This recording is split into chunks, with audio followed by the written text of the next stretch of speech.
Many of you, I'm sure, already recognize my name. I am indeed well known throughout the nation for something that happened when I was only 11 years old.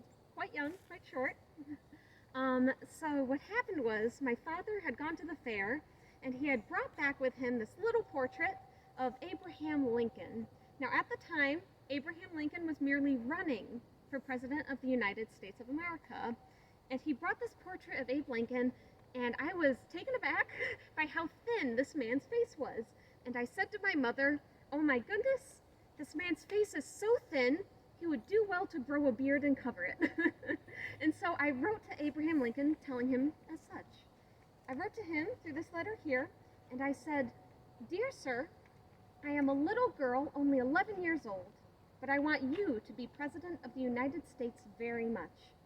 So I hope you don't think me very bold to write such a great man as yourself.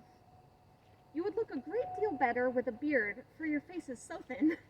Quite rude. "But my father is going to vote for you, and if I was a man, I would vote for you too. But I will try to get everyone to vote for you that I can. I did bother my brothers quite a deal to vote for him." But well, alas.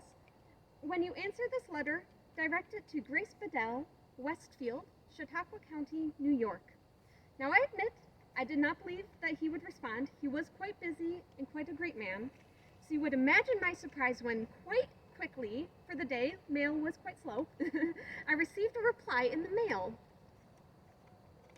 In his letter, he said, "My dear little miss, your very agreeable letter of the 15th is received. As to whiskers, I have never worn any. Do you not think people would call it a silly affection if I were to begin now? Your very sincere well-wisher, Abraham Lincoln." Now, you will note he did not promise to grow whiskers for me, but merely a month after I received this letter, a photographer took a photo, and you will see quite clearly a full face of hair.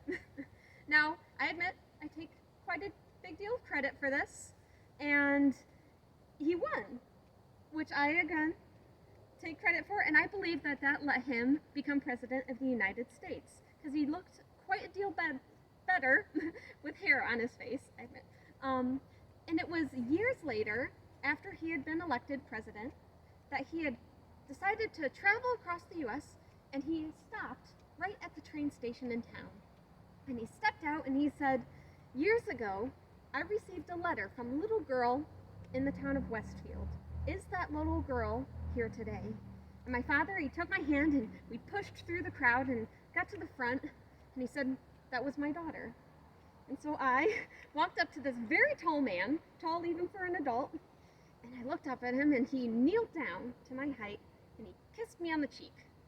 Quite scratchy, because he had a beard now. And he talked to me for a few minutes, and he thanked me for the letter, and I said goodbye. And while I may have grown up, married a Union soldier, and moved off to Kentucky, I always held the town of Westfield that I grew up in deep in my heart. And you can actually see, to this day, a statue put up in commemoration of this event on the corner of North Main Street and Portage Street. So right by the bridge, you'll see a metal statue of Abraham Lincoln, and right in front of him, a statue of little me standing before him. I thank you so much for listening to my story, and I hope you have a wonderful rest of the tour. Thank you.